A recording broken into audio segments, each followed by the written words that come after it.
a bit of the nasal in my speech is not coming from a ghost. A bit of a cold.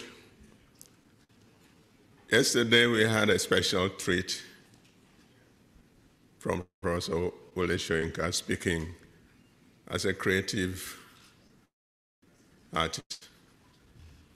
We continue this morning, and at this point and call Dr. Mwangola to listen carefully to the titles of her works and see if you can detect something in there. Dr. Mwangola.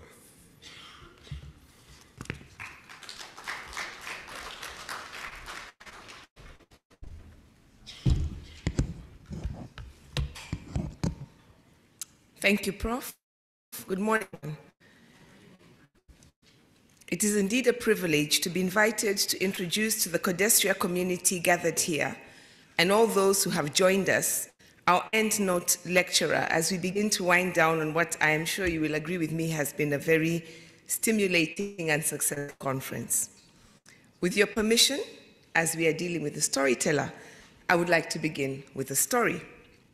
When I was working on my doctoral dissertation, it was Yvonne Owuor who gave me the definition of story that I used then, speaking of it as the crafted, creative representation of lived experience, real or imagined.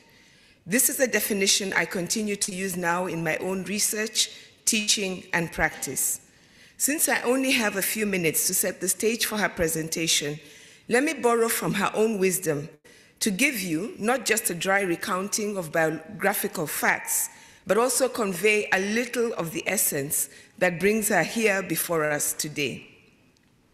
This is actually a story that is still unfolding as the matter is still in court, so I will have to be very careful about what I say. Don't worry, I have asked her permission to tell you this particular fragment of her story. In August this year, Yvonne was standing outside a mall in Nairobi, Kenya, when the City Council Inspectorate descended upon some Kenyan citizens who had set up informal food trading spaces just opposite the mall. This food market generally serves a lot of people working in the mall and in the office buildings in this affluent area of Nairobi, people who generally cannot afford to either eat at this mall or the restaurants in the vicinity. Those of you familiar with the history of Nairobi, this as a colonial city, and this past is very much part of the fabric of the way the city runs even today. One of the enduring legacies of this history is the way in which the city inspector Kanjo, as we criminalize poverty. Managing city bylaws against hawkers and informal traders is a lot of physical, psychological, and soul-crushing violence. So anyway, Yvonne, who was standing outside the mall waiting for a taxi, gets caught up in the raid and is arrested. Later that hour, trading in fruits without a license, dumping in such a manner as to cause litter, abusing an officer, and resisting arrest. So as the word spreads, several of us go down to the county headquarters at City Hall to find out what is happening, where we find that she has already been charged in court and that she was the only one among the many arrested that day to the charges, and furthermore that she can only be released on bail, which finally happens at the end of a long afternoon. So this is what I want to briefly draw attention to in this story. First, the response of the majority of Kenyans on hearing this story, not just her kith and kin, but including the general public when the story gets on social media and carried in both local and international media, was to express shock at what many first termed as her naivety and later foolish courage for daring to stand for her rights, speak out to the city as on the rights and responsibilities of public servants, and in pleading not guilty. One thing people said over and over again in a situation like this. Practically everyone knows to plead guilty, pay whatever fine just so that you can get out and avoid even more grief. Think of this, if you like, as one of the hidden taxes of living in Nairobi. The other thing that caused a lot of comment was that she did not, as a privileged member of the Kenya's elite, run into the mall for safety. In fact, what the county officials asked her, is she a visitor to Nairobi that she doesn't know to run when she sees Kanjo doing their work? Another of these officers expressed outrage that when she was seized by these men who were beating everyone in sight and grabbing people, she dared ask questions about why they were doing this.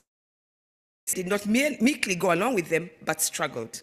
This was largely the response in the media. Yvonne's reaction, and this has not only generated a lot of comment, but is also the catalyst for the beginnings of a movement uniting several already working in Nairobi around the notion of a just and safe city for all, was that it is important that those of us who can take a stance, not only to challenge injustice, but also to stand for the constitutional right to human dignity for the most vulnerable of Nairobi's citizens. I am sure those of you who listened to the Leopold Sedar Senghor, Professor Shoinka's discussion on this question of human dignity and our responsibility as intellectuals to go beyond the important work we do in documenting and theorizing about the human condition to ensuring that our work make a difference to the human beings who live out the consequences of that which we study. Now, when Yvonne was finally released to us, we found that she had been roughed up during the arrest, her clothes were torn, she had some injuries, and during the melee, she lost her jacket, her spectacles, her phone, and when they were dragging her to the county van, her bag had also been grabbed away from her, although this was later returned. So naturally, we were all very concerned about me is that the first thing she said when she told us about her losses was, at least they did not take away my notebook. Everything else I had on me, I could replace, but not my notes. By the way, while in the holding cell and without her spectacles, Yvonne made good use of the time and her field notebook to conduct research. And for what purpose? Let me quote from an interview she gave to the Standard newspaper on this experience, in which she said, the working title is The Long Decay, that it is, and I quote, deeply Nairobi. It is the story of peace with his own demons. And part of that is to understand the place where he lives, and that is Nairobi. She is convinced that she has found the most profound encounter with Nairobi that a city resident can have. And here the interviewer quotes her, "Now I know it is right at City Hall. I'm not blinking about this. I thank the Nairobi City Council. I have needed a villain for the new novel. They have provided me with not only experiential research, but the ideal villain," she says. The villain could be an askari, an official, or the whole system. I will now personalize the system, she says. Story, the crafted creation of lived experience. And so on to the question that one of the county officials that day asked as realization began dawning upon them. It was not going to be business as usual. Kwani, huyo Yvonne Owuor ni nani? Just who is this Yvonne Owuor? In response, I would say she's a writer, best known for her award-winning short story, Weight of Whispers, and debut novel, Dust. She has also written stories and essays, as well as screenplays. Weight of Whispers, her very first published piece, won the Kane Prize for African Writing in 2003, while Dust, whose publication coincided with Kenya's 50th anniversary of flag independence, won, amongst several accolades, the country's most prestigious literary prize in 2015.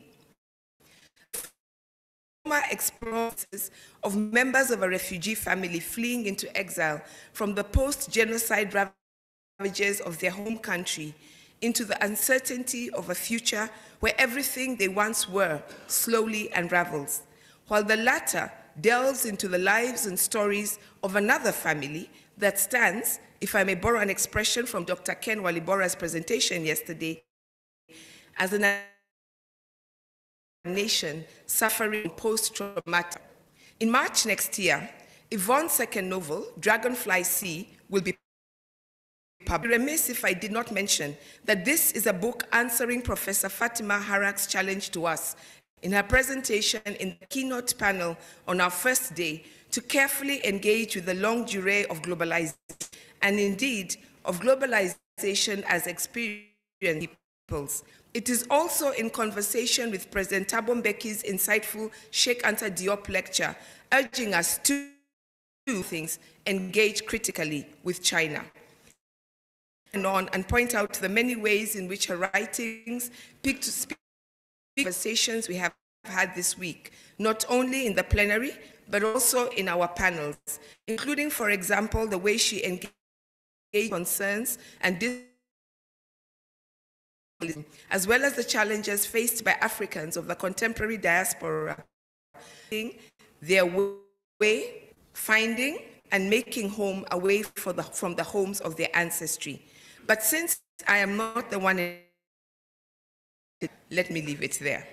I will say, however, that in addition to her undergraduate degree from Kenyatta University in Kenya and a master's from the University of the UK, Yvonne also has an MPhil in creative writing from the University of Queensland in Australia and considers the years working a variety of jobs in different countries, including, yes, NOMSA, Eswatini, North Africa, the UK, Tanzania, and Kenya, as part of the education preparing her for the work she now does as a writer and before getting to full-time writing. Yvonne worked as a member of the academic planning team for the proposed East African University, where she was, amongst other things, responsible for the development of the fine arts and new media curriculum. As executive director of the Zanzibar International Film Festival for several years. In general, she has substantive experience, curriculum development, observation, development communications, event production, and digital technology. Then, with a line from of this session, Professor Kofi Anidoho, with his permission, and to make this make sense, share just one small fragment from her story. One day, Yvonne calls me in excitement to tell me she had conducting field research with the pathologists and morticians in one of Nairobi's busiest funeral homes, joining them inside the home itself as they conduct better understanding a theme she turns to again and again in her work: death, transition to the next phase. The singular courage to go where most of us would rather not venture, to go not only willingly, but to choose to stay, to explore, to ask questions, to plumb deeply into that which most of us would rather not delve into, is something compelling about Yvonne. She considers it a calling. And like her friends, the pathologists, spaces present is a necessary journey undertaken in search. I suspect, and we shall soon find out if I am right, that this is what has inspired the title of her keynote lecture, Digging in These Haunted Realms. And so, to slightly change Professor Anidoho's phrasing in his poem, Praise Song of this storyteller, is the searchlight through nightmares. It is a walking stick in hands, a key to secret doors that lead to the treasure caves of the soul of life. Her song of sorrow is a story through the mysteries of life, of death. Her song of sorrow is a song of joy. Distinguished colleagues, our 2018 General Assembly Endnote lecturer, Yvonne.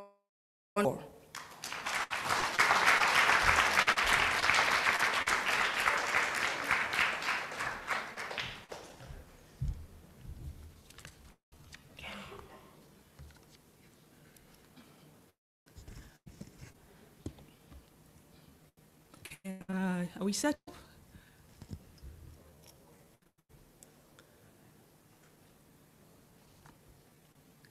there we are.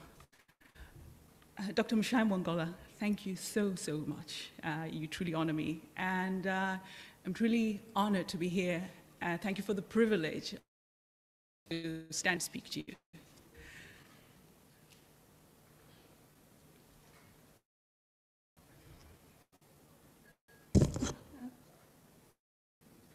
Which one? Next. Well, very, very distinguished guests. Okay.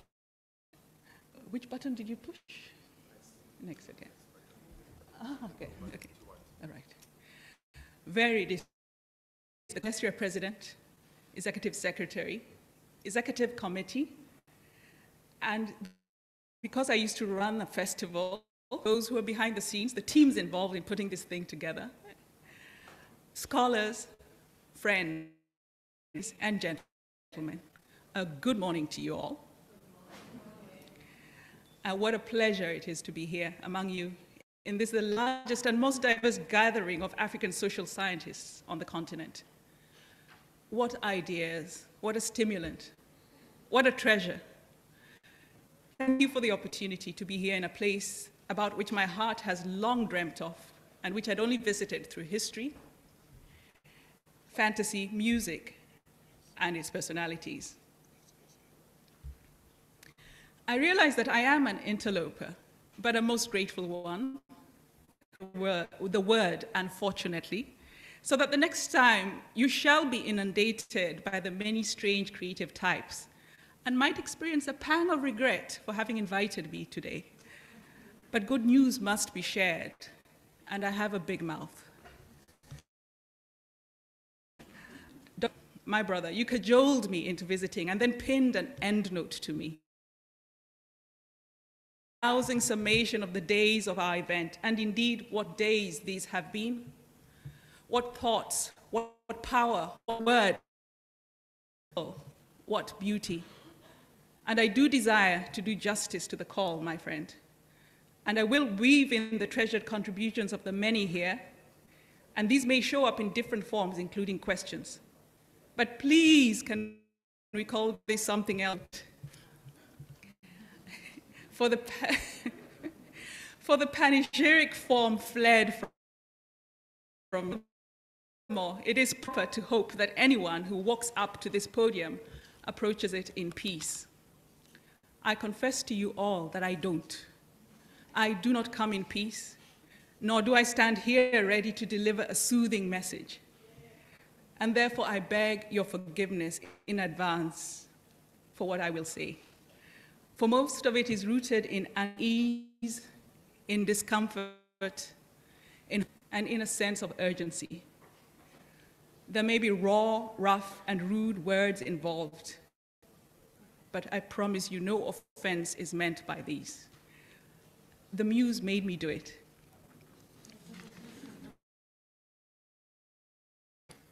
Okay.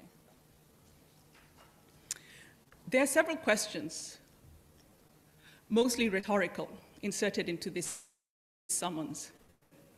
But if you're tired, for I do acknowledge this is the last day of the conference, there is one question I do ask you to hold in your mind as we traverse the wordscapes. It is the one that guides and informs and dogs my own artistic quests. It's the one that makes me restless. What does it mean for you, for me, to be human now, in this time? Its corollaries include, what does it mean to be human and African today? And what does the humanity of the other mean for you, for us, for me? I am, as you see, poking around the most basic of questions.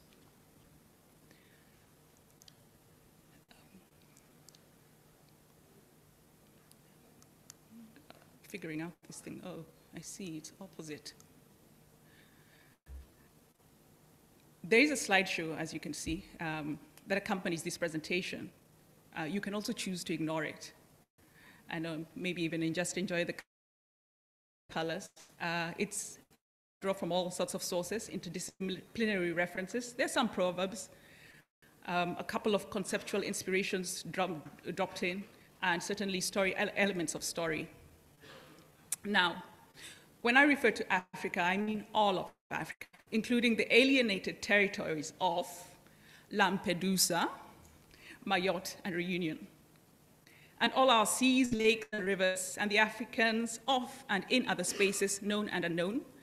And since I'm also a Nilot, and in my theology, death is merely a change of form, not the end of existence, I include all past Africans, and those who inhabit the realms beyond my present vision. I've never seen the line that supposedly demarcates the Sahara north from the south, and my tongue has never been able to speak that useless sub-Sahara thing. For the purposes of this session, I suspend the existence of that nonsense.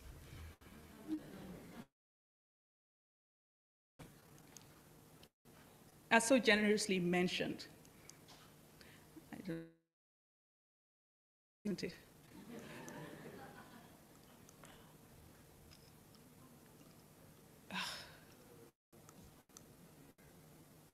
Okay. As so generously mentioned, I am at present an author, but have been many other things before, being a development worker, for which I repent, and a corporate climber, best not spoken about ever again. Africa, from the geographical space called Kenya. I am one of the representatives of the so-called generation, and therefore suffer both its delusions and discontents. This has made me an African tomb wanderer, a ruin seeker, sifting through the debris of broken African promises. There is not one rhapsody of Africa. I know the frenzy of the time of the African Renaissance and all the songs of the African Rising album, but the ceaseless have made of me a citizen ghost, trying to protect a badly repaired heart from being broken again and again. I'm deeply sympathetic to those who leave the continent. I used not to be, for I get the seduction of hope that is greater than death, really living and gambling for a chance to breathe as a human whose safety is somewhat guaranteed. I may be fortunate because I have the privilege of a passport and veneer that allows me to roam the rest of the sort of legitimacy. But like my brothers and sisters in pursuit of chimerical dreams, I have felt the dagger twist of that homelessness that accompanies Africa away from the continent. This is the fate of those who are doomed to love the splendid, damned realm. I make myself a witness, observer, and traveler of territories from which I derive tales. This is what it means to be African now. My observation includes that of our dead, our dying, our destroyed. So be it. Digging into shadows.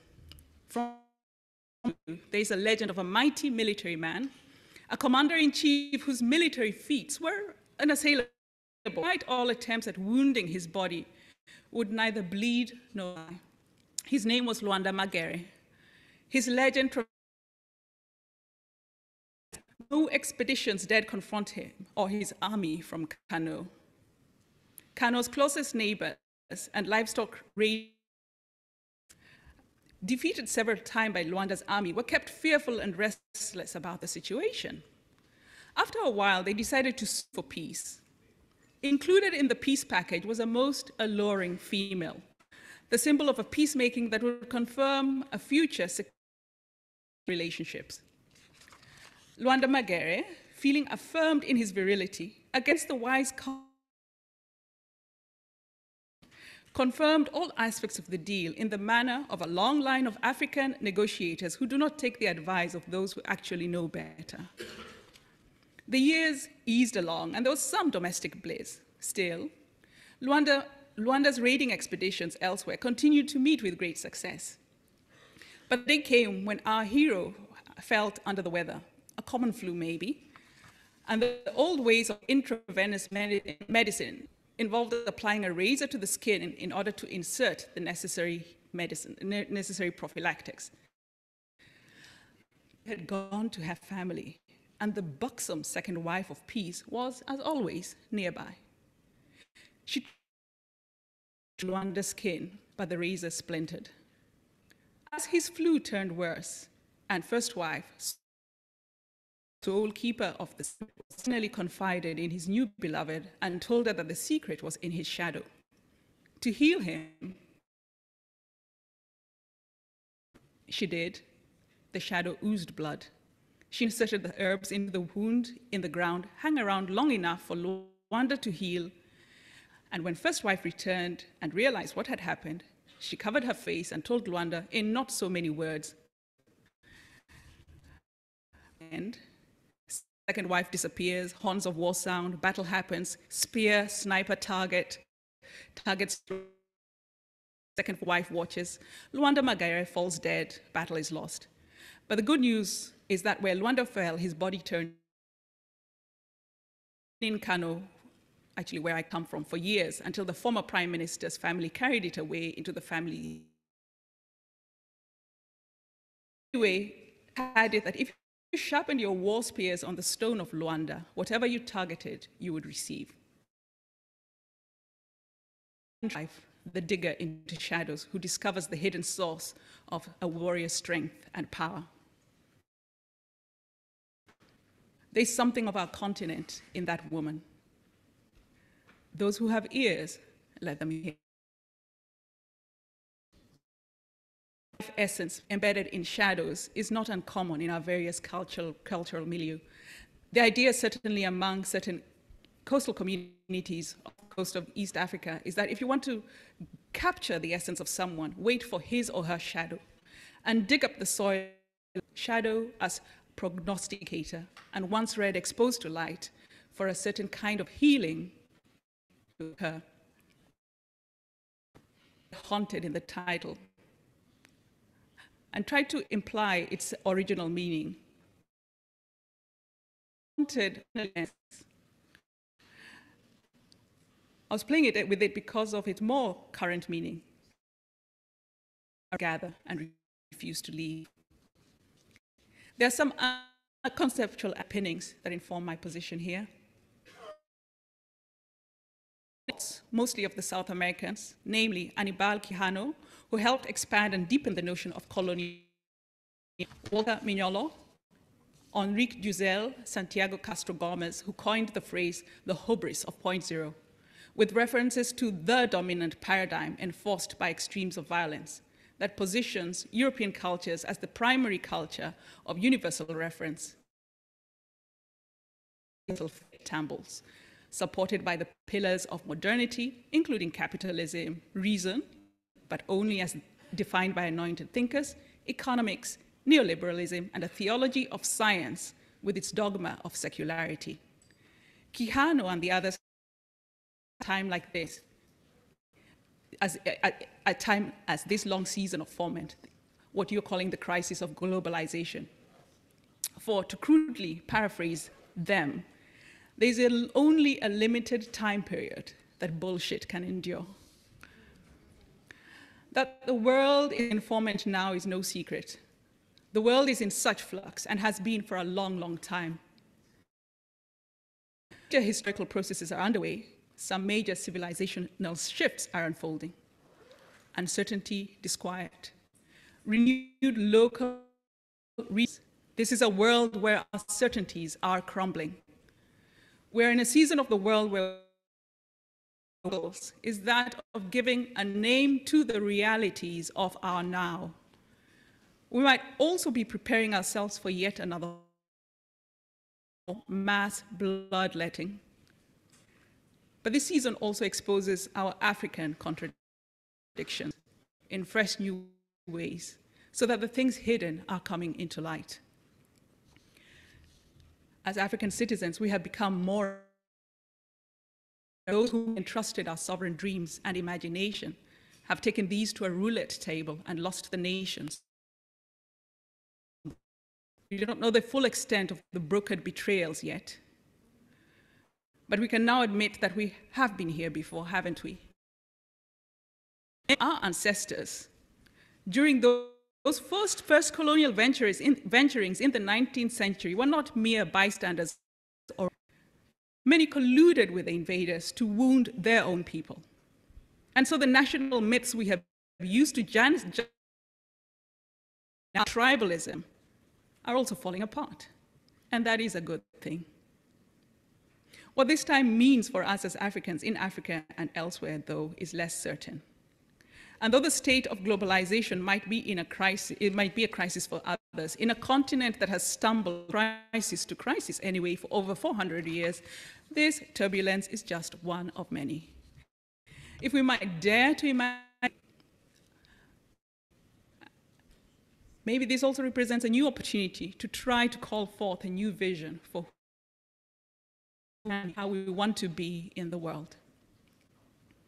Speaking of vision and imagination, I once told university students born with a mythic imagination how my youngest brother, when he was 4 years old, believed he was Shaka Zulu and winning, dying, rising again, and starting the process all over the next day.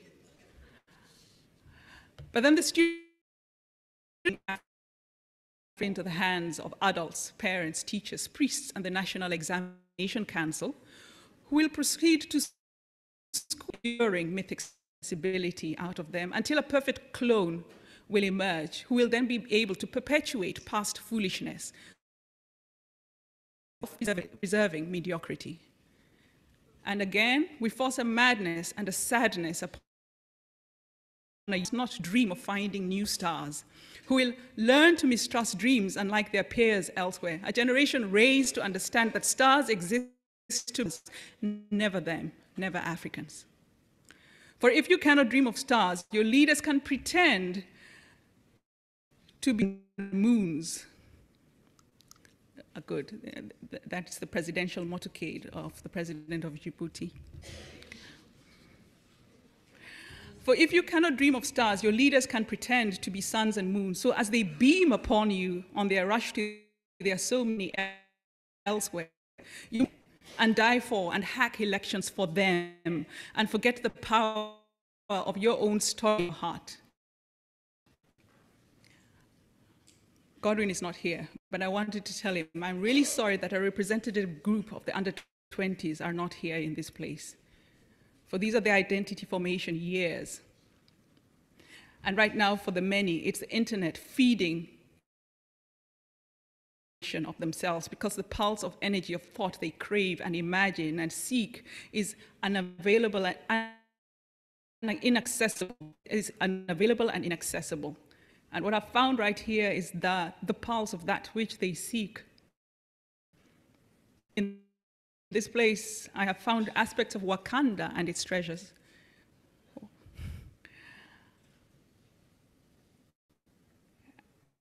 And you can see while your people elsewhere long to know that they too are splendid. They too are splendid. You see, as long as we do not make gatherings like these accessible, our next generation will never know that they too can dream daring dreams, that they too can propose and hear. As long as we do not make spaces like these available and ideas like these available, and elders and minds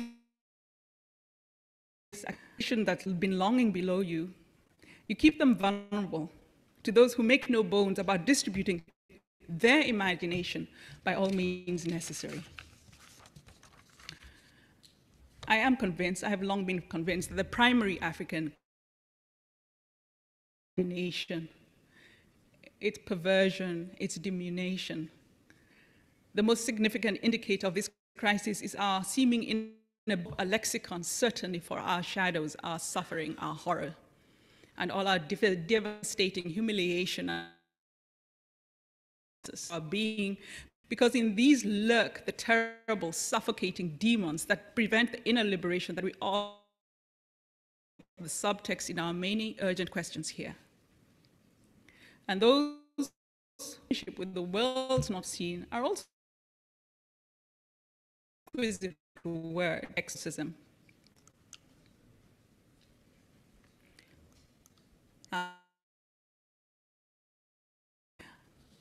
And you know, when we were having this discussion, talk to me about, you know, that you know, when we mentioned this, the shadows and the hidden spaces, he says yes.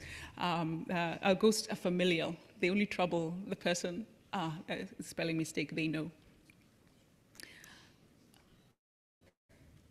That in order to overcome an invasive, possessive, unknown, and disturbing presence that fragments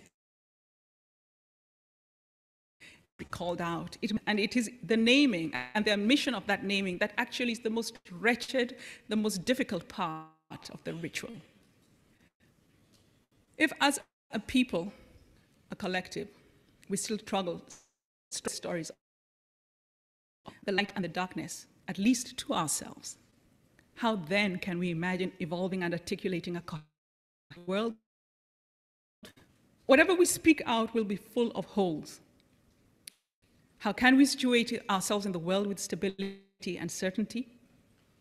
How do we want a story of us to contain us all? A people who leak their dreams, who lurch from episode to episode without resolution? We know and feel that there is something wrong, place and disordered. How is it possible that a place of such wealth, such obscene wealth, laden with the treasures the whole world craves, we can still wallow in degradation? There is something wrong when a people distinguished by their beauty and imagination struggle to keep sinking into new and deeper mires.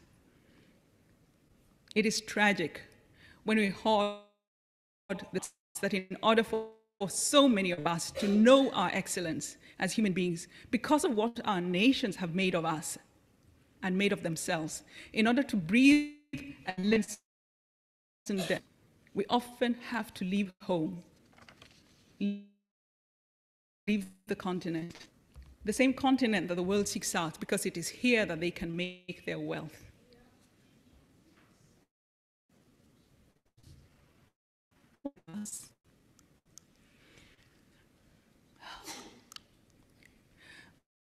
My friend, the regional writer and journalist Kalundi Serumaga, in his much shared piece in the journal The Elephant, titled The Collaborators, an obituary, I highly recommend reading this, does so well what I had actually planned to do with you, that I can only offer a back. His piece goes straight for the jugular of a class of scoundrels who have a long history in the decimation, destruction, and deconstruction of our continent, responsible with what he calls the termination of the independence project. Our parade of exceptional, diabolic, and dripped with the blood and suffering of our own, those who roam the world like Satan, dressed in African diamonds, to wear shirts and shorts adorned with their ugly faces, who own mines and plains and castles and streets in suites in European hotels to the fetishers they travel with. Yes, I went there. Whose only role is to figure out new ways of human and lives and futures. They have sold our wealth in private deals of the sole beneficiaries of the treasures of our land, who feel nothing when informed that their people are the most destitute in the world. They are so eager for election seasons, which they have turned into seasonal bloodfests and blood hunts in collaborations with their and Analytica. A friend I was speaking to told me that we are people who lust after our own blood. Sometimes I heard here that elections are coming soon, repeated as if we were the House of Stark. Winter is coming. Kalundi refers to the transatlantic slave trade, which he terms the industry that birthed the modern world, the trade in Africans destined to be enslaved. It was not a small thing, he says. It lasted over 3.5 centuries, creating a particular historical trajectory. This trade converted domestic slavery into an international business and created an intermediary African economic class with a mercenary mindset. He classifies the intermediary African in 3 broad groups. The homemade, self-appointed agent to foreign commercial needs who enable the weaponization and transformation of domestic slavery. Some were bona fide native potentates who saw the chance to get rich and dispose of their enemies, but usually just to get rich. By 1700, he reminds us, the kingdom of Ouida, now in present-day Benin, was exporting nearly 1,000 Africans a month. From 74, when King Hafon ascended the throne, that's King Hafon. He reminds me of our leaders, myself. When King Hafon ascended the throne, the kingdom was considered a bastion for European slave traders who, sounds familiar?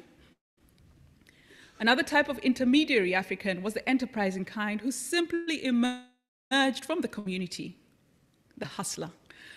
Some had previously been traders in other things, maybe even chicken, while others were mere adventurers.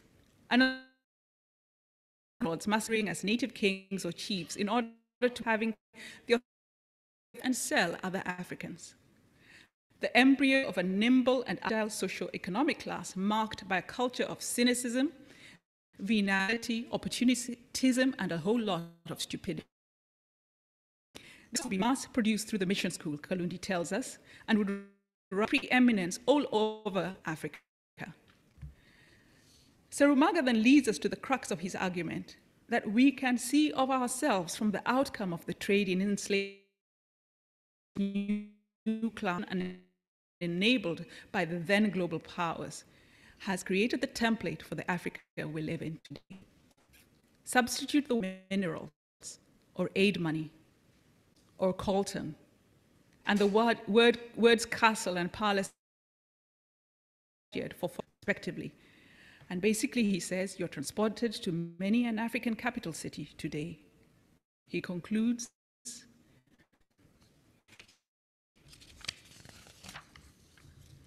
Kalundi then cited Nigerian writer Adaobi Nwabwani, New Yorker's article, which is fascinating in that it's the whole thing of the inheritance of ghosts. Hers is a generational down-the-line admission of shadows known in the family but not articulated. I read his article, and I was struck that in so many ways, and what is the persistence, not only of ghosts, of restlessness, of the things we know, the unease, the sense of an existential wrong done, that even if it is not spoken out, lingers and is passed down generation after generation until it is admitted to. And even if admitted, it seems that we're doomed, someone down the line is doomed to admit it. What does it then mean in terms of hauntings for our continent? It's a fundamental betrayal of the core of what it means to be human. We did it. What it means to be human in community, the ritualized sale-off and spilling of human blood generating binding covenants. And remember the history of what is articulated when the story of the first willful spilling of human blood is told. Blood speaks, blood is restless. The commodification of existence, the erasure of human existences by silences, the betrayal of destiny. Nation perpetuates itself. Today, before I got here, I decided to do a quick survey of which one of our African newspapers make any reference to our people who are making their way across passageways of passage in Europe of sea, where 70% of them will either drown or die in the desert. There's not one, not. We are also a bleeding, dying people whose deaths do not seem to matter. Forgive me.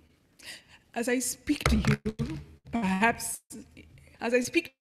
perhaps in this second, hundreds of our men, women, and children in the desert, drowning in the Mediterranean Sea, being captured, enslaved, murdered, raped, sodomized.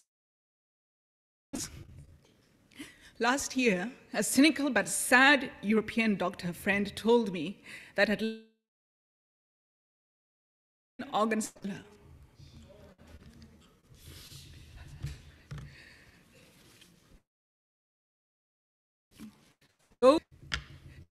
Less than a quarter survive. Less than a quarter arrive. And of these, most disappearances have been established to harvest human body parts, to harvest our people's human body parts, to acquire and sell women and children. But we do not speak of it, do we? We choose not to see, right? But the amnesia is no longer viable, my people. I am currently sojourning in Berlin, in the parks and in the train stations at night. The image of half-lifers, the unwanted humans crowd my soul. And even if I deny it, I don't want it in their eyes, in their skin. My discarded people, my wasted people, our men, our women, but mostly, yes. And I truly do not give an owl's hoot about what justifications exist that explain the situation. Truly, I don't. I'm neither an academic human being, traversing this world and noting what I observed, and doomed to ask a child's question, why?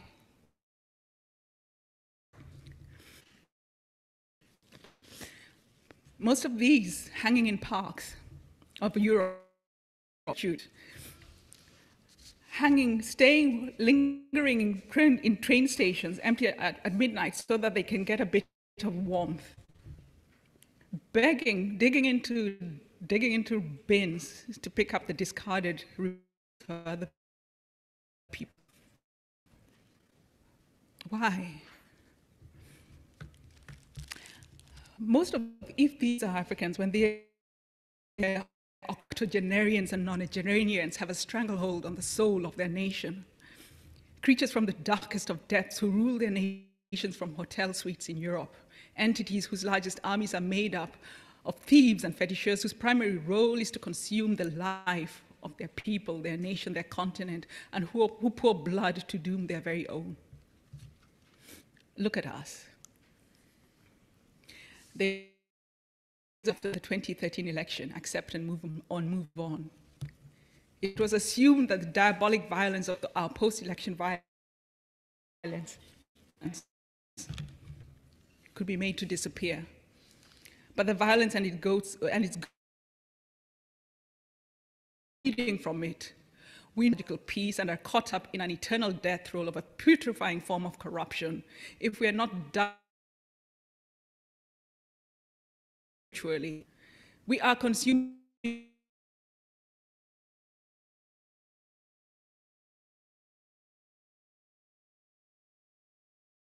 cartography of our actions and mapped and hidden. But we feel it. We have evolved an infrastructure that buries scars, conceals, marginalizing, diminishing, dehumanization, judgment of, disconnection from kindred, haven't we? We conceal our insecurities by waging silent wars on each other, mostly because we're afraid to admit to our fears, our insecurities, the memories that haunt, memories that most often are not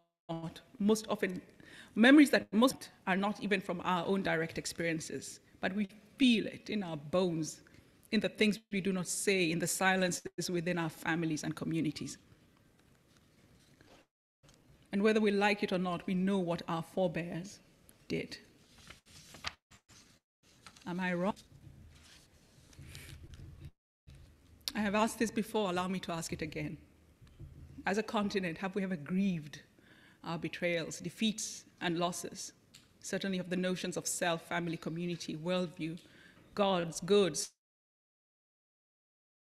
archetypes, and imagination. It's not just about colonialism. This is about what is left of the memory of old victories.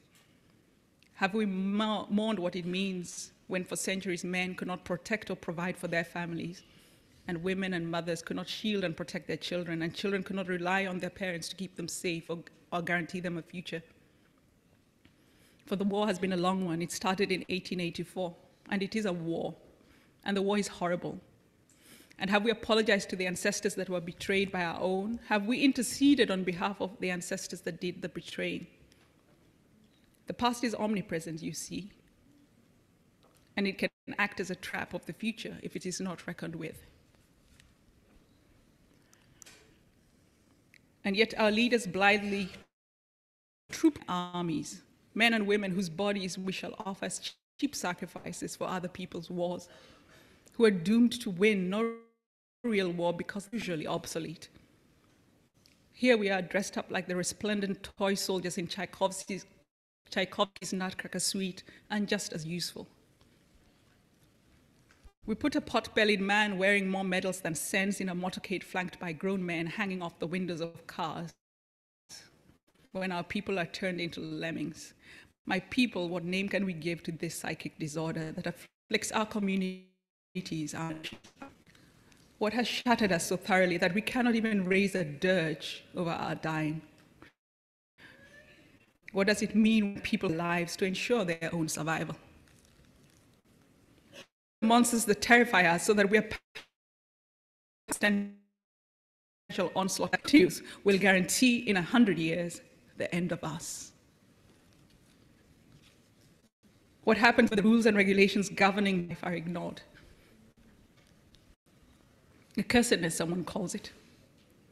But break it down, a paralysis, an inability to progress not just materially but morally, a disintegration of society, an incapacity to dream of a future. And the human being becomes, at some point, a thing that not even a self-respecting pig would wish to be associated with. Remember the pig who committed mass suicide rather than be associated than that which had inhabited a man. Don't worry, you staid scholars and academicians, nervous about the language I'm using. Let me give you a more solemn reference for what I just said. I refer to Edward Tick, The War on the Soul. For a long time, he too has and explored the meaning of the restless hauntedness of so many war veterans. He no longer uses the word post-traumatic stress, moral injury. I do not have the time to dwell on this, but I'm going to show you some of the indicators which are picked from some of his texts and other people's texts.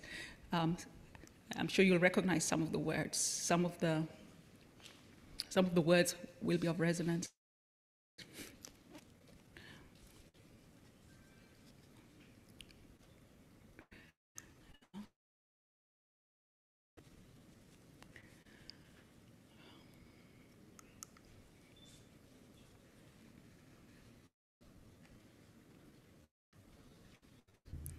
Okay. A diversion. There's power in the stories we tell, and the stories we do not tell ourselves, and the stories that others offer to us, and also about themselves. Beyond the word, images and notions of a paradigm is actually an original site that leads to the place that we are calling globalization.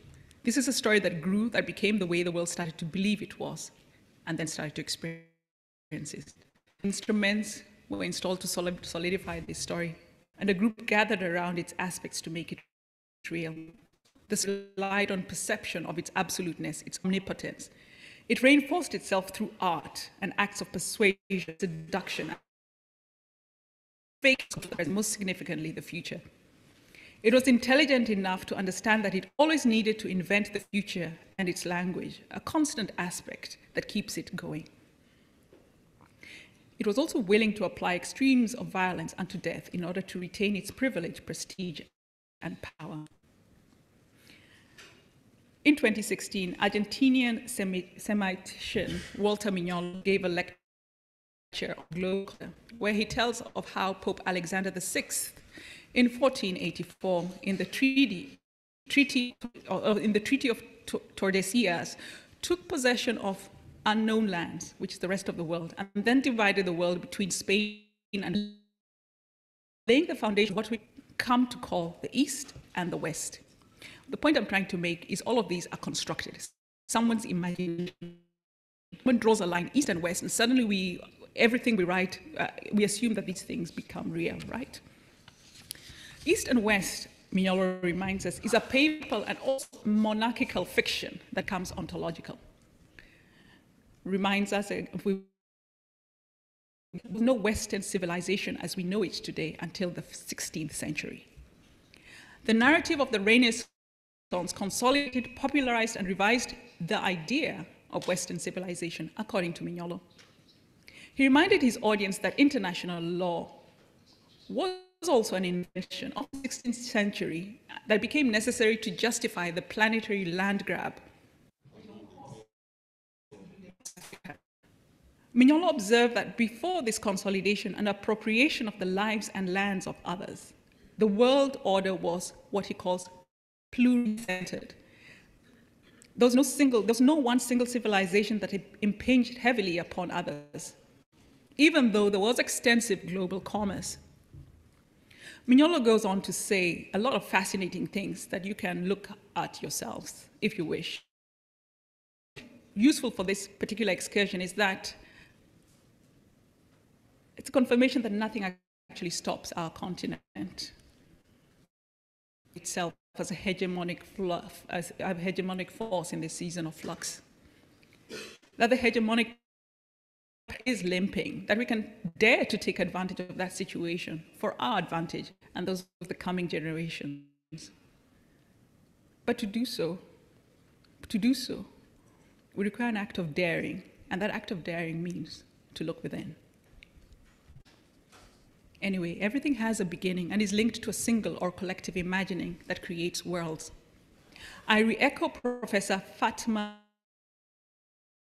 beyond the West, and this season of hegemonic breakdown is not as exceptional as you imagine it to be, with the benefit of historical lenses. When I listened to Jomo Sundaram's intervention, I was struck by the notion of surplus a change, 21st century affirmation of 400-year-old deeds, illicit financial outflows from the continent, but that is the fundamental basis of the existence of contemporary Africa. The hemorrhaging has been continuous for 400 years. A story maker looked at Sundaram's presentation and said, of course, that is the natural trajectory of that story. I also thought it was rather sweet, President Becky's anecdote. African delegations expected that the G8 were actually going to take their NEPAD project seriously. Really. I'm actually mostly amused that they were surprised that within a few years there was not even another business on the G8 agenda. What did we expect? Of course, if it was happening now, of course, would be different.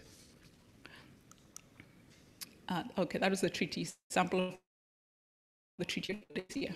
China, frankly, a certain debt of gratitude. If they had not implemented their vision plan for us, the economists of a hopeless continent narrative, which they put out, I still remember the date, May 12th, the year 2000. And the Euro-Americans would have continued to insist that they can only fund the village borehole and mosquito nets, since we really do not need roads. We should be grateful while their sleight of hand ravishes our titanium, coltan, and diamonds. It is amusing to watch media and their technocrats struggle now to find another lexicon, another way of speaking Africa that's not contemptuous. Because a little more careful now. Yes, it's a cheap thrill. It is a cheap thrill, but it's a thrill nevertheless. But sometimes, as Gunther Nuke, German Minister of Africa, did on November 28th, old habits die hard. Voluntary colonialism, anybody?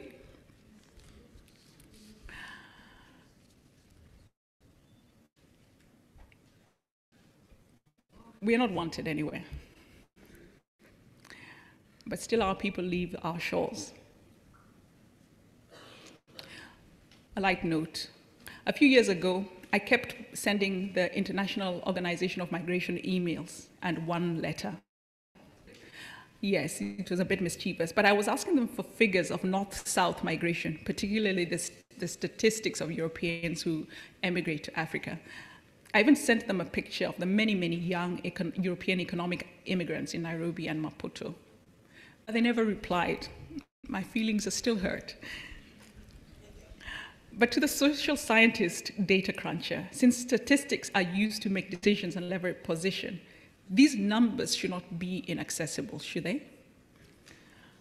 There is an illusion in so much of Europe, and I'm really surprised that there's an illusion that there are people actually do not migrate into our continent, despite the evidence of our own eyes. There is no shame in movement, I want to assure them. And yes, we do need to co-opt the vision of our cherished Professor Yosoya about handling the losses of our finest and best. But it would also be useful to have commensurate numbers to share with the Europeans regarding their own economic migrants. And please, none of that crap about the euphemism expatriate, please. Their economic migrants that have been gently welcomed to their new African lives. Anyway, back to the story of our unwantedness. The post-independence state has a perverse imaginative capacity to anticipate what is to come in a country such as Kenya in order to preserve its mediocrity. In our fraught election seasons, it seeks out its young, energetic, and talented and employs them to launch warlike social media campaigns. It seeks out hackers and bloggers. It knows exactly what it should do with the knowledge, skills, desire for transcendence of the youthful ones. Until it is through with them, until the next cycle, until then, see us, weep,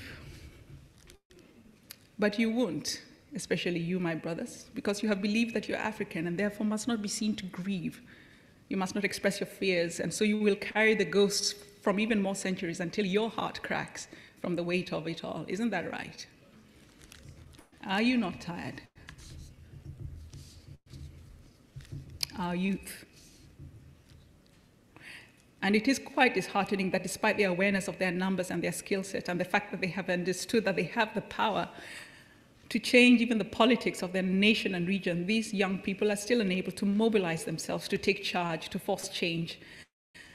Given that this is really their time, the truth is that an army of African hackers could quite possibly shut down countries overnight. They would do so without these old malevolent fossils knowing what is happening beneath their noses. I go back to the question, what's the name of the thing that afflicts us? Why does generation after generation circle tombs and graves as if chained to a spot? Why do the ones who have gone before us not bless us? On top of this, it appears that we are people who are compelled, it seems, to live in the augmented imagination and false realities of others, studying the ways of human beings in order to gain control over them. And then we fall into line like tiddlywinks, as if we have no intelligence, no imagination, no interest in the question of what it means to be human or African, or what it means to own the future.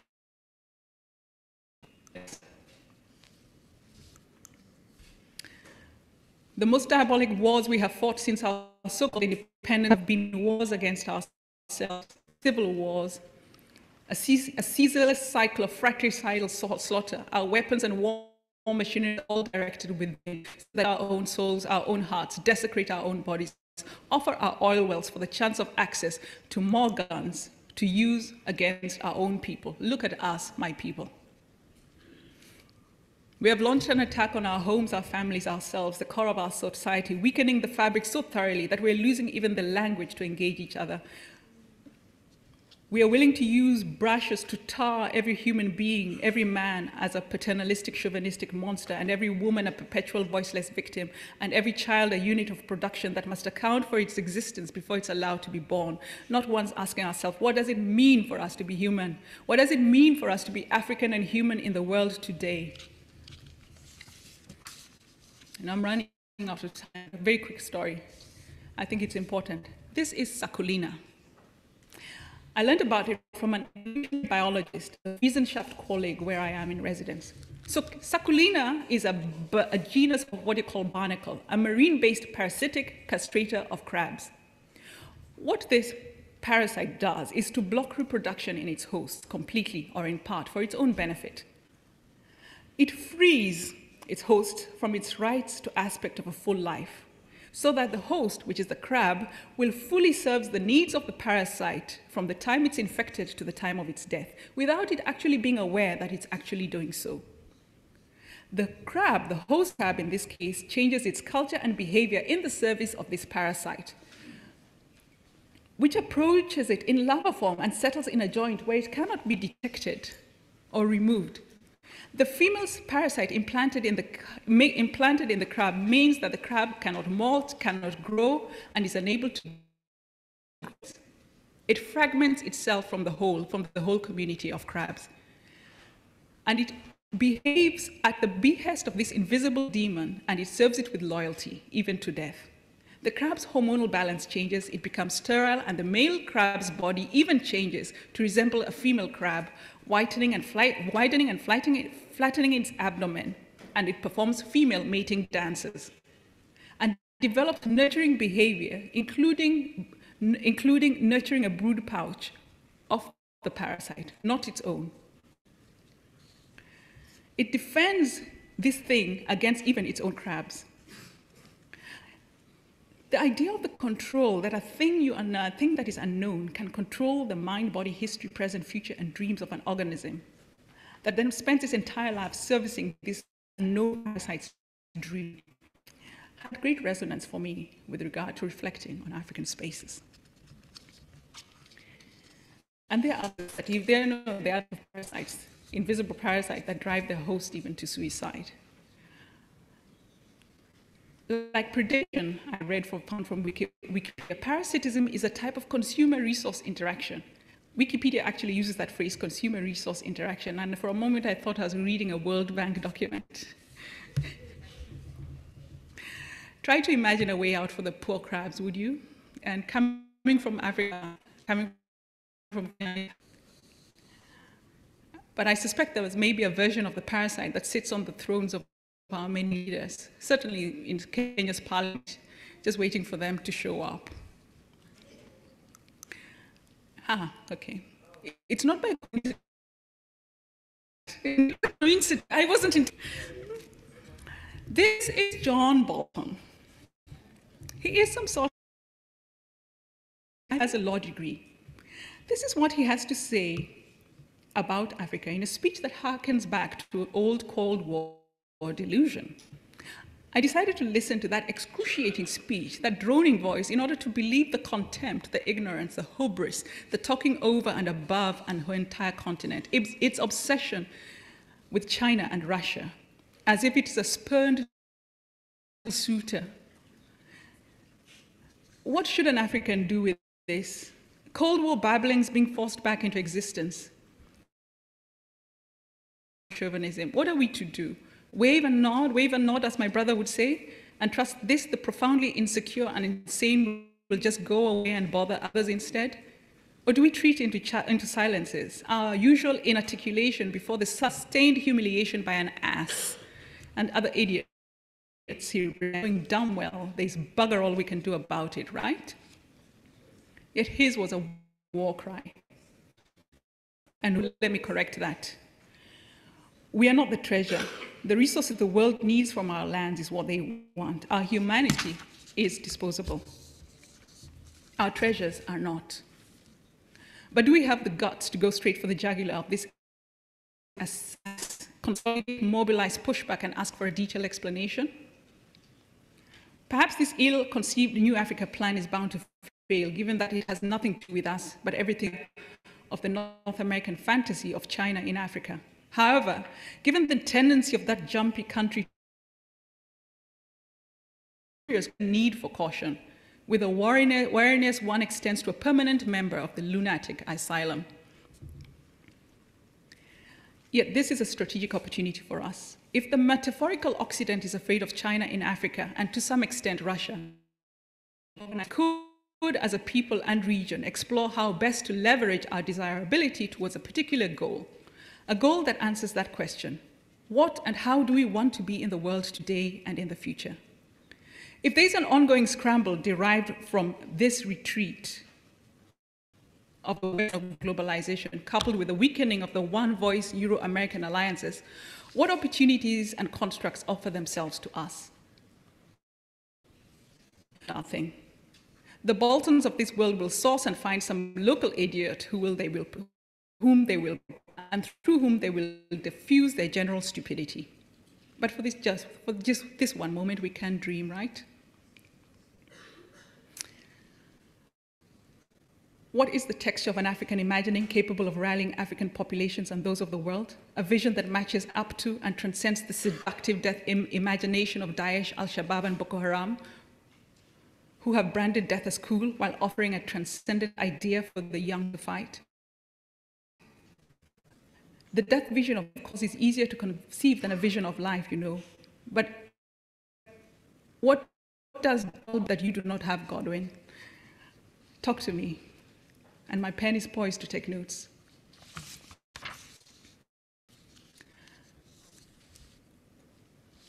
In 2005, in Kenya's post-election violence, I watched my country set itself alight.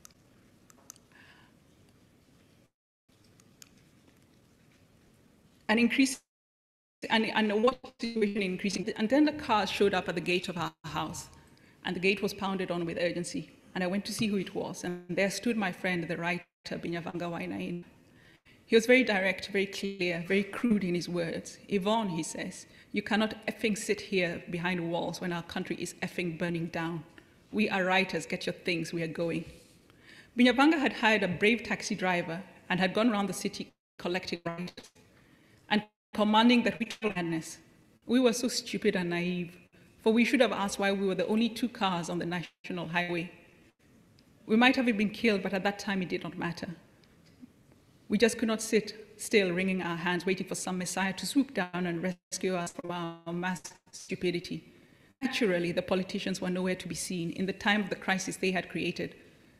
Go we did, see we did, write we did. Lives changed differently. Other people chose other paths. I wrote a novel that was also a dirge. The characters had the shapes and bodies of those whom I met, my displaced country people.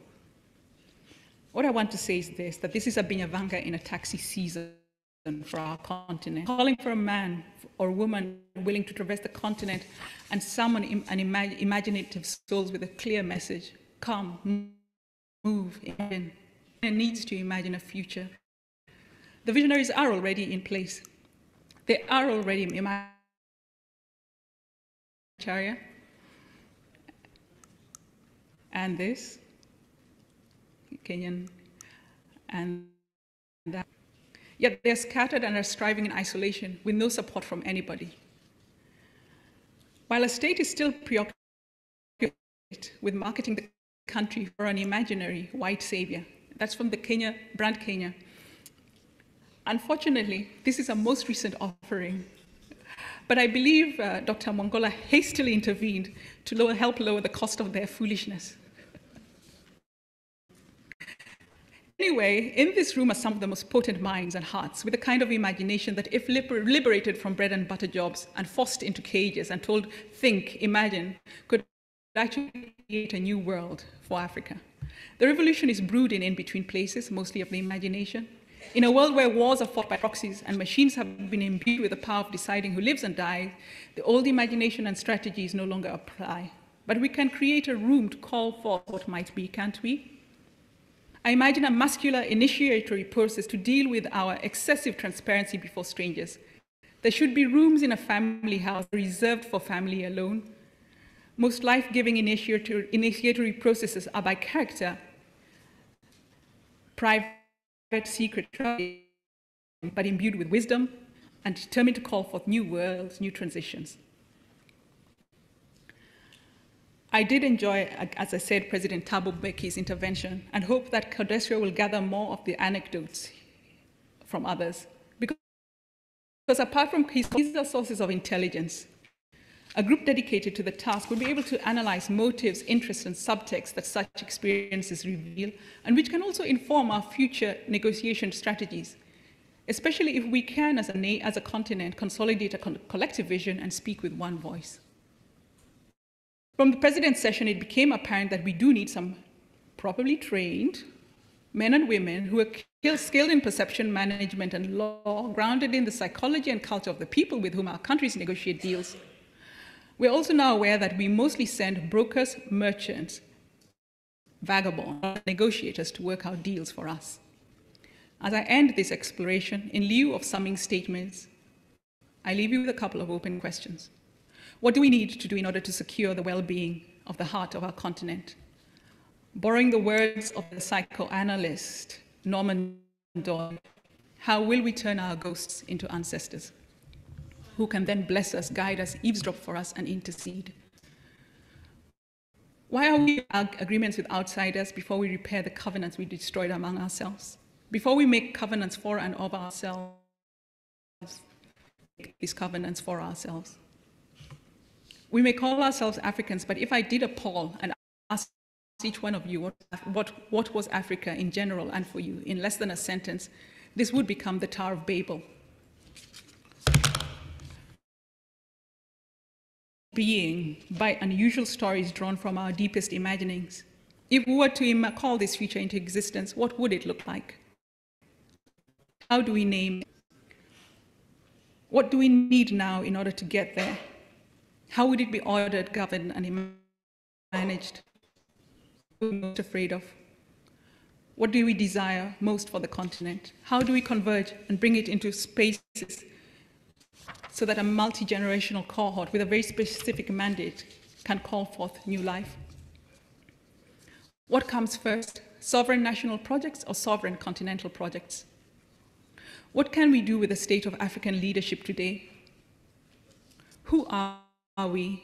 What is Africa's Millennium Plan? What does it mean to be African tomorrow?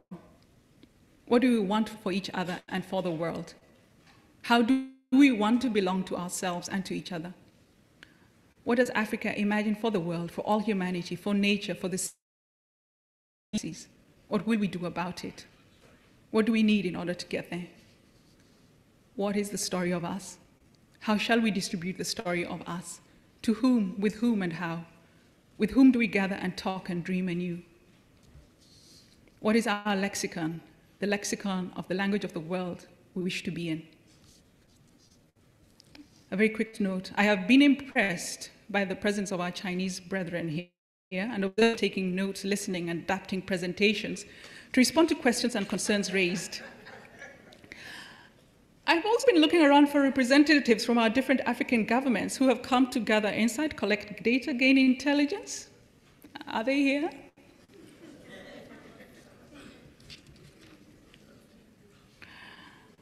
And from them, I'd love to ask the Chinese, how do we acquire a millennium mindset as they have, planning for millennia rather than preoccupied with the next general election? How do we move 800 million citizens out of poverty and transform ourselves into a future-defining force?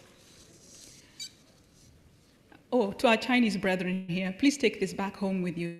In the best of ways, we are coming for you. We will challenge your position in the world, but I think we shall remain friends. And we do need to find a way to share a language with each other, the old, small, paradigmatic lenses that are constraining the birth of something new, fruitful, and beneficial for both our worlds. Nevertheless, we are coming for you. Finally, you and I, our internal liberation might also mean a liberation for a larger world, craving for a new way of ordering itself that may be kinder and human-centered. This season of change is here for all of us, and we are all runners at a common starting line. Theoretically, all humanity has a chance to redefine itself and the world, it seems. However, I may be over-optimistic in thinking we actually have an advantage that we could try to tap into for ourselves and reinterpret for this epoch and its demands. Speaking as a Kenyan and a friend of Ethiopia, I want to affirm to you that we own the marathon. Both as metaphor and source of inspiration, skill, motivation, knowing, and reality, we own the marathon. Arguably the most challenging, the most splendid spirit, strength, resilience, endurance, and strategic vision of a human being, and the one human in the world who has dared defy the limits of the human imagination regarding how fast a human can and should run is one of ours. Can we bring Eliud Kipchoge to talk to us one day about how an African can conjure up, imagine, believe in, and realize transcendent victories?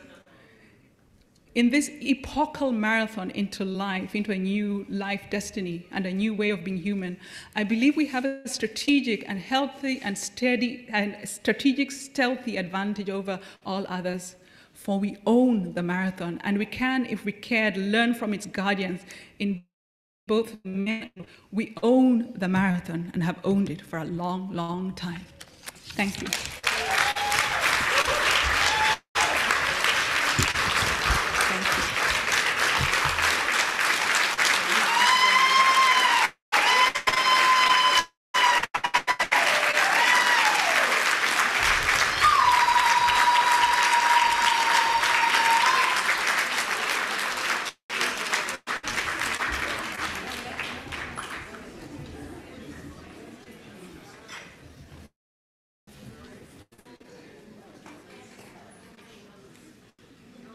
We have been privileged as ear witnesses and eyewitnesses, listening to the story as poet, the poet as storyteller. She's spoken to us in images. At the end of it, she has laid before us a fairly heavy burden. Should we ask questions? He would say no. We've been asking too many questions. The time is for each of us to search for answers. But that is not my mandate. My mandate is to open the floor to questions. Brief, to the point. A few? Yes.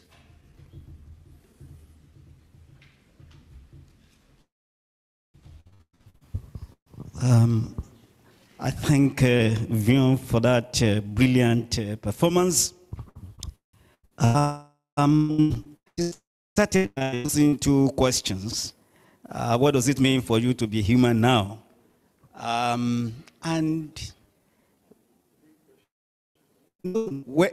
Three.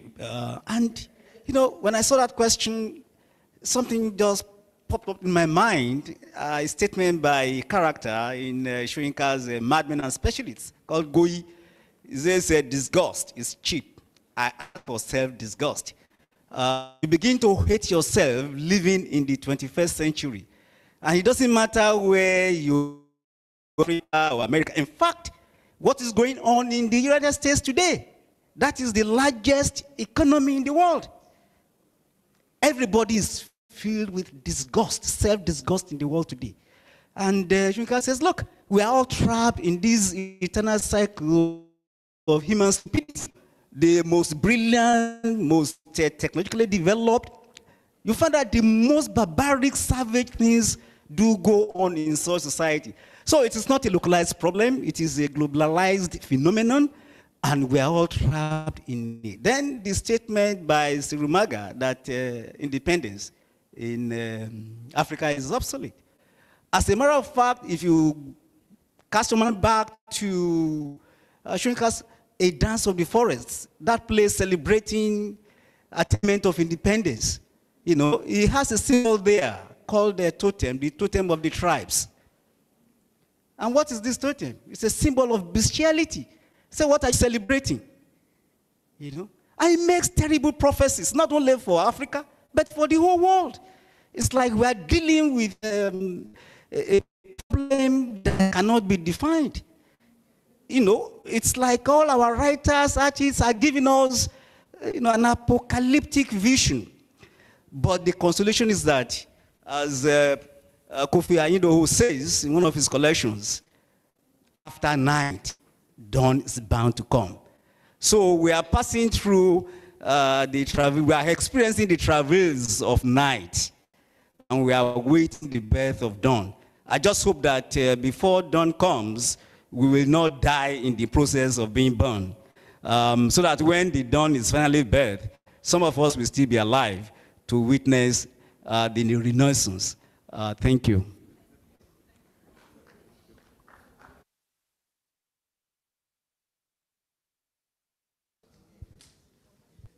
A question, yes, over there.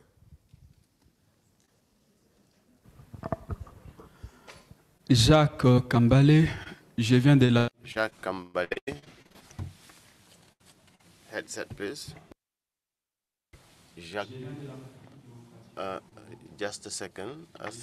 I come from Congo and mainly from Kivu and precisely, yes. Jacques Kambale.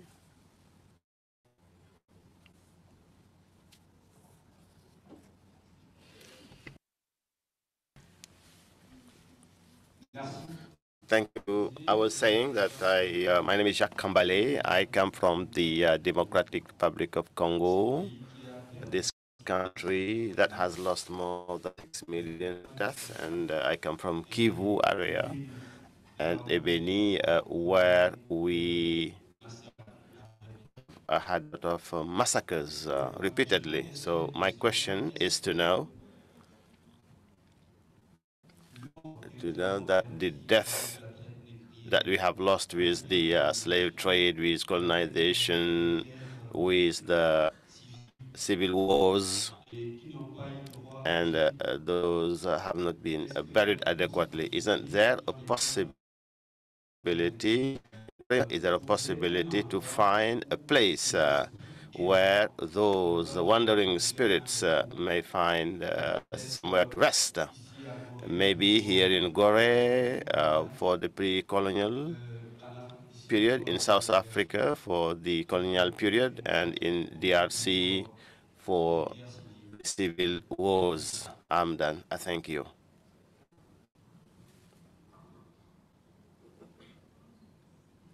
Thank you for your question and your comment. Your insight and your request is a beautiful. It's not only is it a beautiful idea. It's one of those things that are necessary. And you and I in the same place, because we are both expressing a longing, where not only can our ghosts be shed, but we can make peace with that which we know. And thank you for acknowledging the 6 million dead in the Congo. I think it's the story of our bloodletting, the rivers, actually more than our rivers of the slaughter of our people. It breaks my soul and heart all over again. But mostly what worries me, what wounds my own small heart the most is the continued and persistent silences. But you're acknowledging the 6 million means that they will never be forgotten. Someone will remember them, so thank you for that.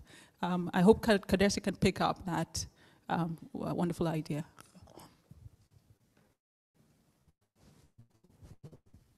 Yes, in the middle there. Yeah.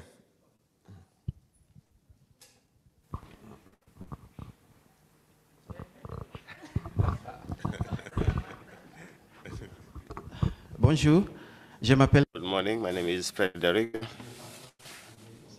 I will speak in English. Sorry.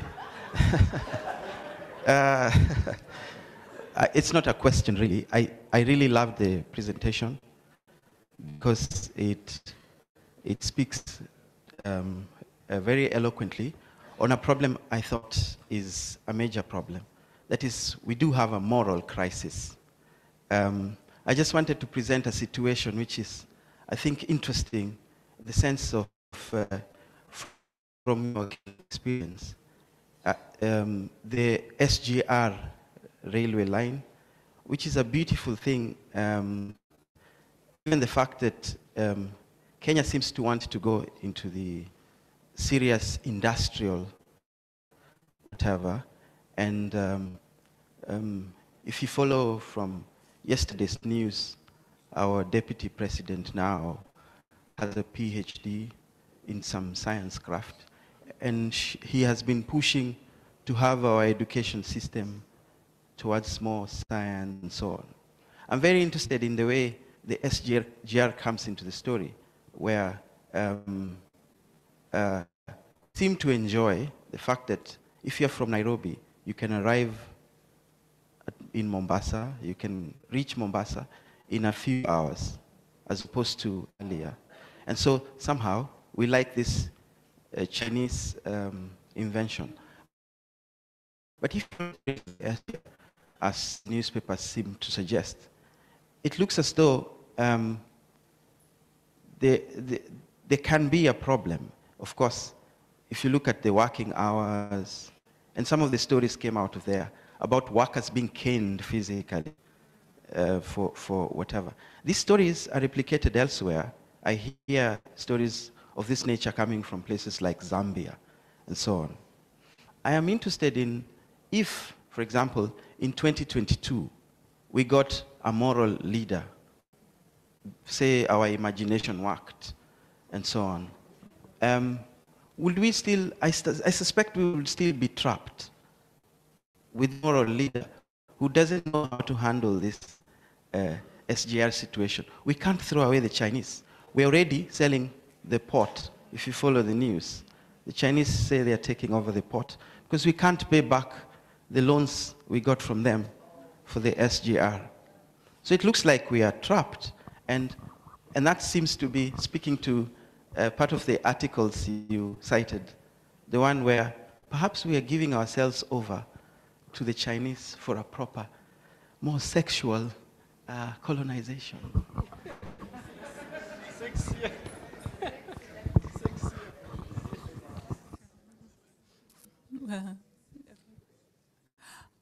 Actually, Fred, Chinese are not to blame. Eh?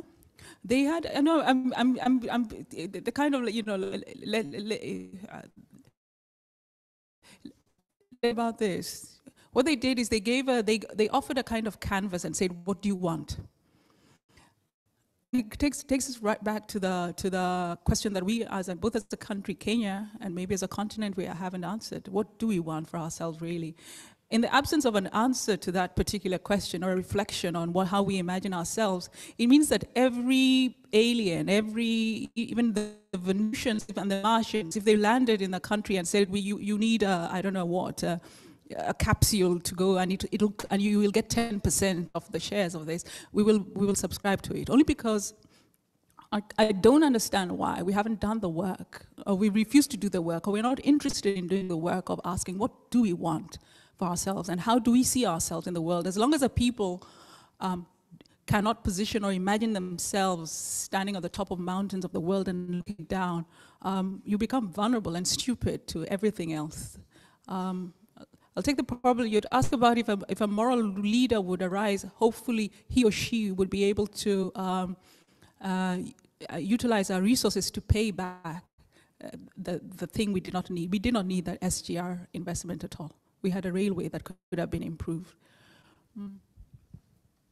It's supposed to be a question at the back.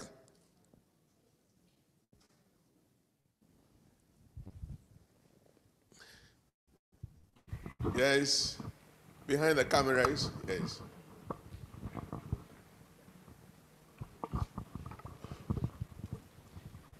Yvonne, thank you for reflecting ourselves to us, our own complicitness in this dehumanization that painted of the whole continent. I think you did that with deep sense of compassion, deep insight, with a cry for social justice. You also, I don't think that there are any questions here. I think you've pointed the way forward for us as well in this regard, and so we shouldn't be asking too many questions. We should be reflecting on what you're asking us to do to move forward. Earlier this week, too, we were confronted with this question where I think it was in the presentation by Thabo Mbeki, where we were asked to begin to remobilize ourselves on this continent for another. We also see, for those of us who work in women's organizations, that women's organizations are asking the very same thing. How do we begin to remobilize ourselves here? how do we begin this process, I guess? Who begins it? Where? Annalena earlier in the week also reminded us that this is not the responsibility of leaders. It is our responsibility to do that. If 2 decades ago we expected workers to take the lead, who are the social forces then in this current conjuncture that are going to take this forward? I think it's going to be a collective. I think it's going to come from the creative arts, from the youth, from the women. If we're going to have this rehumanization taking place on this continent, then it's from those forces that I think that this reimagination and reconfiguration of the values, of the principles, the processes, and institutions to formulate what you're asking us for, a new social contract for this continent we call Africa, to define that good life. We need to define that for ourselves, because you're asking us to pause, to push the pause button, and to have a kind of a disruption for a different future. And I guess I'm saying to Adhiambo that your challenge is to reconvene us so that we can have that discussion again, and to try and begin to answer the question that you started us with, what it means to be human, what it means to be African this day, which is the same kinds of questions that the Pan-Africanist movement asked. We now again at that particular point, and for Adhiambo then to reconvene us to begin to answer those kinds of questions. Thank you. Thank you for the comment. This hand here has been up for a while, yes? Yes, thank you very much, Yvonne, for this presentation. And I will take cue from the lady. But in fact, I'm just wondering whether it is really necessary to ask you questions, because you ask all the questions and you attempt answers. But what, if I'm standing, it is just to thank you for telling us, for reminding us that actually the problem is one. How do we get Africa out of this mess? I'm sorry for the term. And all of us need to get to the task. Whether you are from the literary studies, whether you are from a sociologist, whether you are a linguist, a philosopher, we need to get together, we need to work together to think about how to get this continent out of this mess. So it is a lesson of engagement into a kind of interdisciplinarity actions. So we need to put our hands together, we need to put our heads together to think like one person in Africa. Thank you very much. Yes. We have about 5 minutes to go, so maybe 2, 3 questions.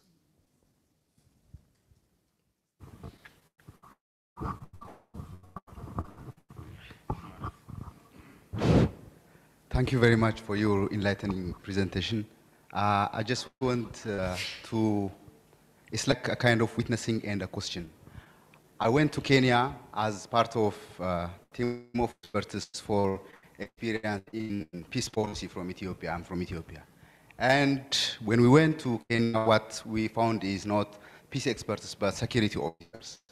And when we were discussing about this in the Horn of Africa, what they told us is that 65% of the security and law enforcement budget was sponsored by DFID. And so this time we realized that first, it's not about peace, it's about security. And it also speaks to what you have said about the parasite.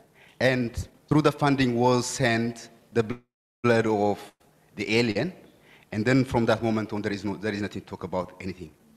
And another story is how the Chinese are playing in Ethiopia. The Chinese have been building roads, skyscrapers, those all fancy things in Ethiopia, but our government and government officials were collaborating them to take hard currencies illegally through Djibouti and Somalia. So I found this a self-inflicted agony. And we blame the West, Chinese, everything, everything. But at the end of the day, this all experience reminds me the last sentence of Animal Farm, Eric Blair's Animal Farm, wherein the sheep looks at where the pig and the humans are discussing, and it says, we couldn't distinguish which is which. So I just want you to say something. How do we liberate ourselves from this self-inflicted agony? Thank you very much.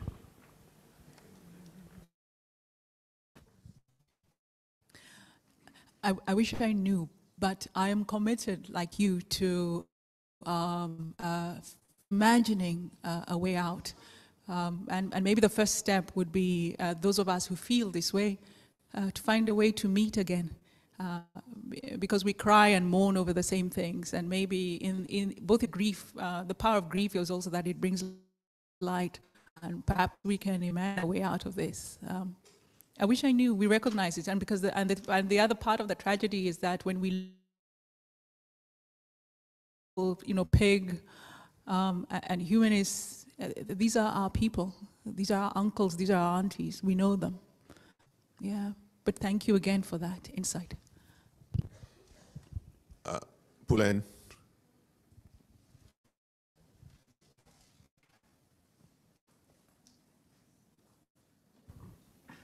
Good morning. Thank you very much, Yvonne, for your presentation. I smiled, I laughed, I cried, and I'd like to really affirm and receive with lots of love and grace your question that you say, have we apologized to the ancestors that have agitated and fought for the liberation of our continent and its people? But I also thought this was well woven to what Fatima was reminding us, that we cannot only use the sources of analytics of the current discourses without understanding the worlds of knowledge, of resistance, of the affirmations of dignity and the quest for meaning that pre-colonial Africa has of hope and development for the future. So I really want to thank you for that. But I'm wondering, I heard we will come for the Chinese. What does that expression mean? Because for me, it's noting contradictory experience or ontologies of being or encounter that we are silent about or that we are yet to define because we're still making sense. And I'm curious, what does that mean? Thank you. Okay, thank you for your very generous and kind comments. About that, it was simply an acknowledgement of the moment in which we find ourselves. The power of transition zones, like places where the ocean meets the sand. These are places of power and opportunity. And I worry that that expression, trying to put a new wine into old skins. We have an opportunity for, but I'm wondering if there's a way in which, as part of our own strategic visioning, we can find a way to language it for ourselves and step away from the rhetoric and the narrative and the imaging that others have imposed upon us. Yeah.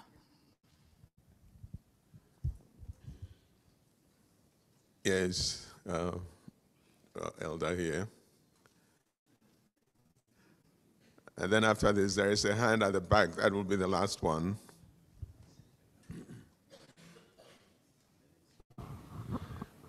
Merci beaucoup. Thank you very much. I, for one, would like to because you have shaken in us as proud for Africa in our generation of the 1960s, in which we had hope when we were in the 60s. lives, as we can say. We are very sad to see that our children and our grandchildren have lost hope for Africa. And your speech, your presentation has wakened us up again and is giving us hope of what, and that's why we would like to thank you, to congratulate you, because the current situation that we are faced with, we have to admit that there is no word to qualify the deadlock in which we are now. But we still have hope. So continue giving hope to those who are now in the Mediterranean, and for those who are in the continent. We know that the future is in this continent. Thank you. Yes, the last one. Right at the back.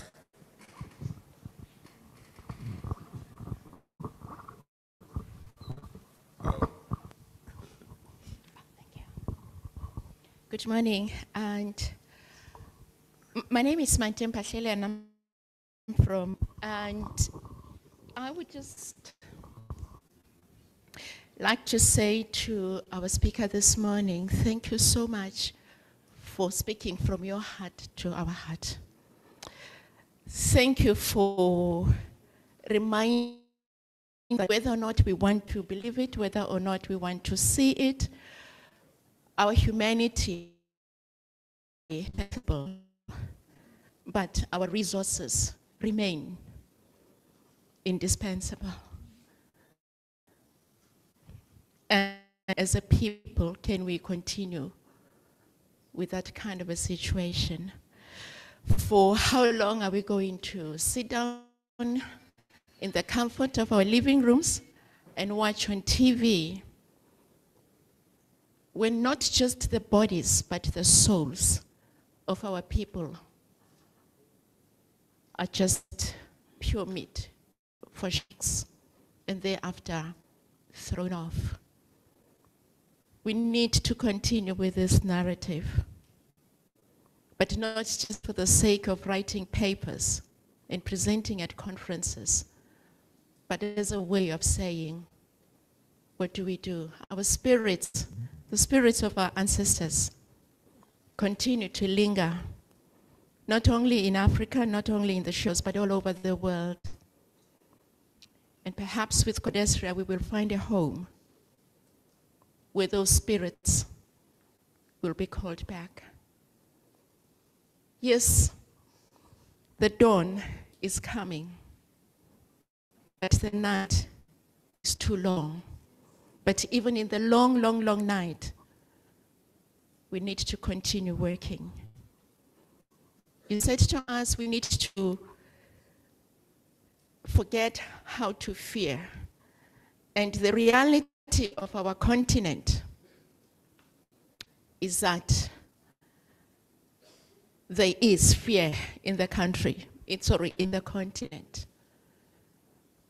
But perhaps for us to redeem this continent, not only for ourselves, but for the future generations, is for us to, learn to forget how to fear.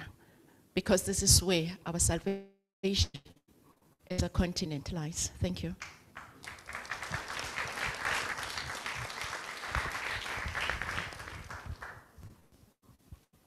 We must bring this, unfortunately, to not an end. It's not an end note, but a point where each of us will carry some of these heavy words with us. But I like especially that you warned us before you started. But we didn't know how heavy it was going to be. But I also like the fact that at the end, you pointed us in a direction of hope. That's very important.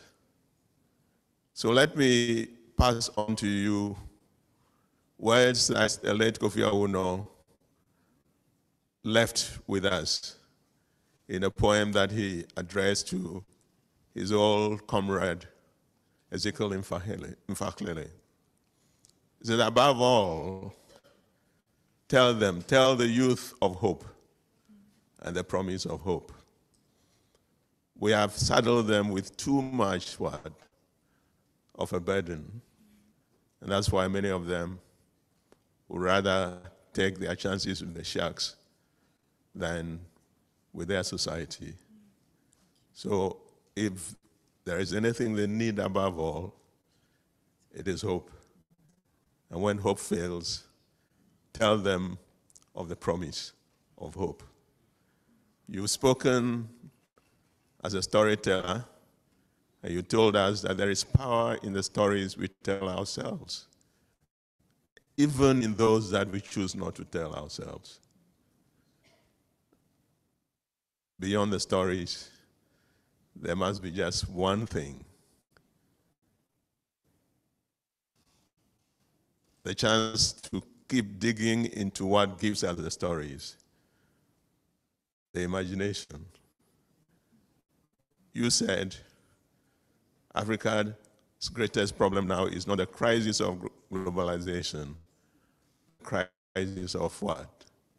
Imagination. I would say lack of imagination. But you heard the responses. They are not so much of a questions. They simply affirm what we are saying, what we have said. I would like to believe that the suggestion that has come from you and from a couple of those who have commented is perhaps a new agenda is being laid before Codesria. Have we not asked too many questions beyond the statistics, beyond the conclusions that the statistics place before us? Can there not be some way beyond the darkness into the future? And it's true, you've laid before us a heavy burden. It's like a continent that is waiting for its burial. Recently, we lost one of our colleague poets, Atukwe Okai. Let no one carve our 2 stones now, for we shall refuse to die. I thank all of you.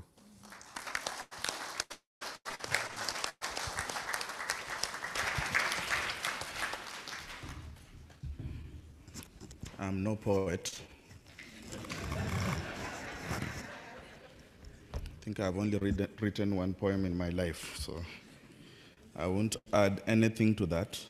Just to thank Yvonne Owuor for the presentation, for honoring us with your presence, and to thank Professor Kofi Anyidoho for chairing the session. And at that point, request Prof to kindly present to Yvonne Owuor this brand that we want to locate in her house, her office. It's a way of us telling the world that we know you. Thank you very much again.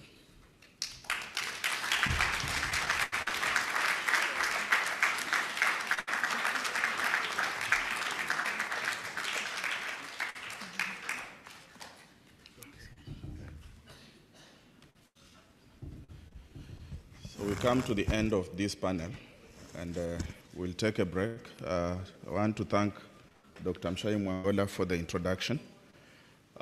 We will take a 25-minute break and resume for the next panel. And I want to thank you very much for sustaining the momentum. Thank you.